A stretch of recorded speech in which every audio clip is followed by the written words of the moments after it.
آپ کو پتہ ہے کہ آج کل ہندوستان میں بڑی کھلبلی مچی ہوئی ہے۔ ہوا یہ کہ جو بنگلہ دیش کے پرائم منسٹر ہیں طارق رحمان، ان کے ایک فارن افیئرس کے ایڈوائزر ہیں جن کا نام ہے ہمایوں کبیر۔ ہمایوں کبیر نے حال ہی میں ایک بیان دیا کہ بنگلہ دیش جو ہے وہ مکہ ایگریمنٹ جوائن کرنے کے لیے اوپن ہے۔ یعنی یہ وہ ایگریمنٹ جو کہ پاکستان، سعودی عربیہ اور ترکی کے درمیان جو سائن ہوا تھا آج سے کچھ عرصہ پہلے، جس کے تحت جو ہے وہ تینوں ملکوں کا ایک ڈیفنس پیکٹ ہے، اور اس کی جو سب سے اہم نقطہ جو ہے وہ یہ ہے کہ ان تینوں میں سے کسی بھی ایک ملک پر فوجی حملہ جو ہے وہ تینوں پر حملہ تصور کیا گیا۔ اب یہ جو ہمایوں کبیر کا یہ کہنا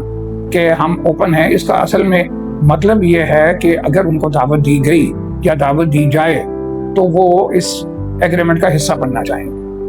اور یہ بات جو ہے اس نے ایک بڑی ہی قسم کی کھلبلی مچا دی ہے ہندوستان میں، اور بہت سارے جو وہاں کے جو مبصرین ہیں، اینالسٹ ہیں، وہ مختلف باتیں کر رہے ہیں، متعدد طریقے سے اس کو کرٹیسائز کر رہے ہیں۔ کچھ تو یہ کہہ رہے ہیں کہ یہ جو ہے یہ ایک بڑا ہاسٹائل ایکٹ ہے، کیونکہ یہ ایگریمنٹ جو ہے یہ ایز اٹ از جو ہے یہ ایک جس کو وہ انہوں نے نام دیا ہے کہ اسلامک نیٹو، یعنی یہ اسلامک نیٹو ہے یا اس کی بنیاد ہے۔ تو اسی کا اگر حصہ بنگلہ دیش بن جاتا ہے تو وہ اس کو ایک بڑا ہی ہاسٹائل ایکٹ بنگلہ دیش کا سمجھ رہے ہیں۔ ساتھ ہی ساتھ بہت سارے لوگ جو ہیں وہ نریندر مودی اور بی جے پی گورنمنٹ کی جو پالیسی ہے، یعنی اینٹی مسلم پالیسی، اس کو بھی بہت زبردست طریقے سے کرٹیسائز کر رہے ہیں، اور یہ کہہ رہے ہیں کہ یہ اس اینٹی مسلم پالیسی کا نتیجہ ہے کہ جو ایک فرینڈلی ملک تھا جو بنگلہ دیش کی صورت میں، وہ اب اس نے رخ بدل لیا ہے اور وہ ایک اسلامک الائنمنٹ کے اوپر چلا گیا۔ تو یہ بیسکلی وجہ بنی ہے اور کہ اس کھلبلی کی جو میں آپ سے بات کر رہا تھا۔ اب اگر آپ چھوٹا سا ایک سینیریو ہم ذرا دیکھتے ہیں کہ فرض کریں کہ جو بنگلہ دیش ہے وہ یہ جو اسلامک نیٹو یعنی یہ جو مکہ ایگریمنٹ ہے اس کا چوتھا ممبر ملک بن جاتا ہے۔ اس کے بعد پاکستان اور ہندوستان کے درمیان پھر کوئی جس طرح سمجھ لیجئے کہ سندھور 2.0 ہو جاتا ہے۔ اب اس صورت میں جو بنگلہ دیش ہے وہ تو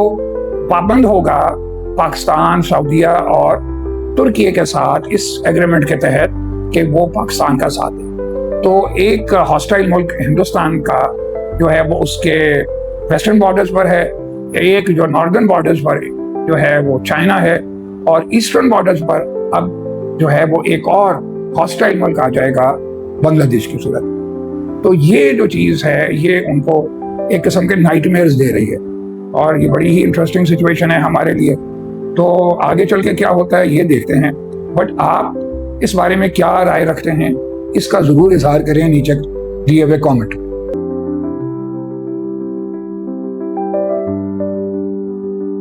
مزید ایسی ہی ویڈیوز دیکھنے کے لیے چینل کو سبسکرائب کریں اور بیل آئیکن ضرور دبائیں۔